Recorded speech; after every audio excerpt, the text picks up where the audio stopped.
All right, after you've got your plans, you can cancel the preview. Now we need to look at, well, you'll have the sections done, but here's an elevation.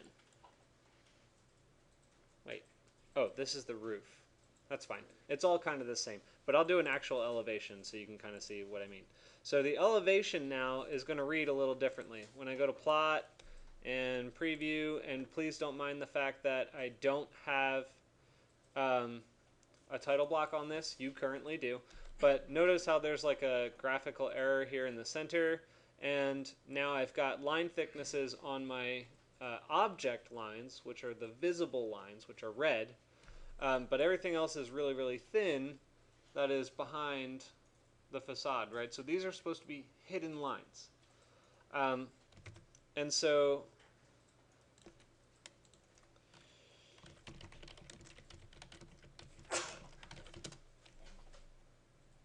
in mechanical drawing and in architectural drawing, anything that you don't see as if it was drawn as a real object, any hard edge that you don't see is drawn as a hidden line. So that means that where this hole is cut in the bottom of this plate, anything that's below the top surface gets dashed, tiny little dashes. That's called a hidden line. Actually, this is drawn incorrectly because there should be some going to the back side of that because that looks like a drill. But you get the idea. Let's find...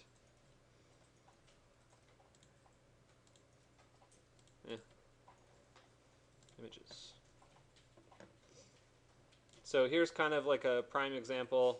Basically, if you look at the side of a an extruded square with a hole cut through it, you're going to see the hole showing as a dash line, the top and the bottom. You get the idea.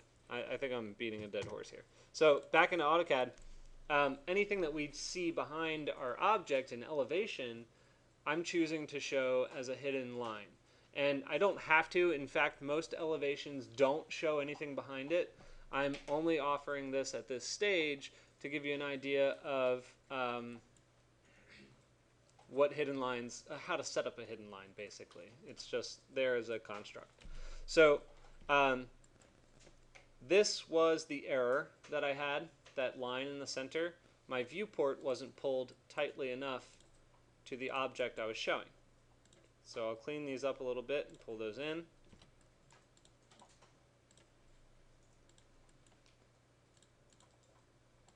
And the very, very quick fix here is in layer properties. I have a hidden line layer. Right now it says continuous. It does not have a line weight. So I'm going to change the line weight to also 0.2. And here's the kicker. Okay, the most important thing you need to know about line types here is that you change them by clicking on continuous. And then you have to load from a list of line types. And notice how it says file acad.lin. That's because line types are actually programmed. They're programmed in a text file. And the text file is where it reads all the different line types and loads it into the program. So these can be modified if you choose to. But for the most part, we just want to grab hidden, or hidden 0.5, or hidden times 2. I'm going to do 0.5, and hit OK. But just because you loaded it in doesn't mean that you've actually selected it. So you have to click it and then hit OK. So now it says under line type for hidden, it says hidden 2. Is that what I wanted? Yeah, hidden 2. And so now you also see it here on the page that now it's dashed. So now in my preview, to close up all thoughts, this is what your elevations should look like.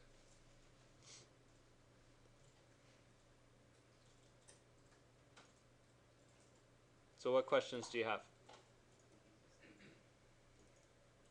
I do have one more pro tip though.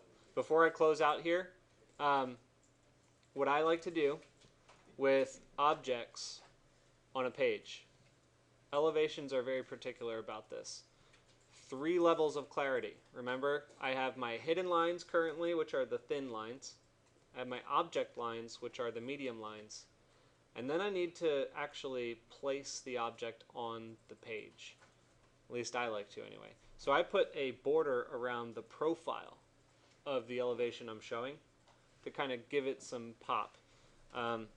So that's going to look basically like this. I'll just take, I could put it on cut, but the proper way would be to create another one. I'll call it profile elevations off of the cut layer. I'll leave it as blue, that's fine. Then I can go into model here, and I think it was these ones.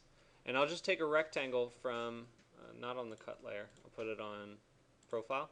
And I just take a rectangle and I go around the outer boundary of my views.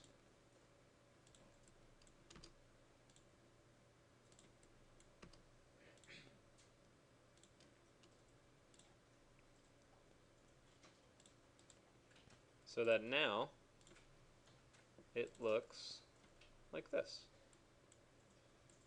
Well, that's a little hard to tell. This one's a little bit, yeah, line weights just look so bad when it's on this screen. Anyway, you can't really tell all that well, but you get the idea. When this is printed out, it actually pops quite a bit. You can really see the outer edge. You see it as an object on the page. And the reason that that's so significant, it doesn't look like much now because it's just a square, but with architectural elevations, when you have, you know, ins and outs and kind of massing popping toward you and some massing falling back,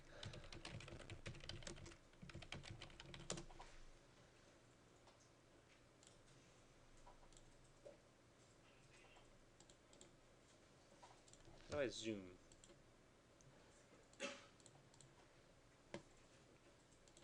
Well, that'll kind of work. Anyway, so when you have massing here, like some of the massing that you're seeing in the center is popping toward you, right? That's what you're seeing here in the other elevation, where it's sort of jutting out either side. This is showing depth. It's an incredibly layered drawing. Most of the lines are kind of the same, and you get density in the line work, but you also get line weights on the outer edges that are popping toward you. So these outer lines are thick because that's actually further off the page toward you as the viewer. Okay, so I'll find a better example at some point to show this off, but you get the idea, right? Like things that are protruding toward you should be thicker. Things that are falling back into the background of the drawing should be thinner. Okay, so now you've got everything that you need in order to produce a full set of drawings. I need to see your title blocks with all the information. I want to see the numbers for every page, the title for every page, and I want to see line weights on every one of your drawings. The things that I don't want to see are the alignment lines for the title block, and I don't want to see the viewports. What questions do you have? What was the line weight that you used in your elevation for the object lines? Object lines, I think I only used 3 line weights today. I used 0.9, 0.5, and 0.2. 0.2 for the hidden lines and 0.5 for the object lines. okay. Okay, So the 0.9 is just for the cut lines? Yeah, I did it for cut lines. I usually use 0.9 or like a 1.0 for border lines as well. But border lines are kind of funny. Sometimes you do weird things with those. So I'm not getting into that yet. Okay, so this is an assignment. You've got ample time here tonight, I think, to finish this. And it'll be due on Monday.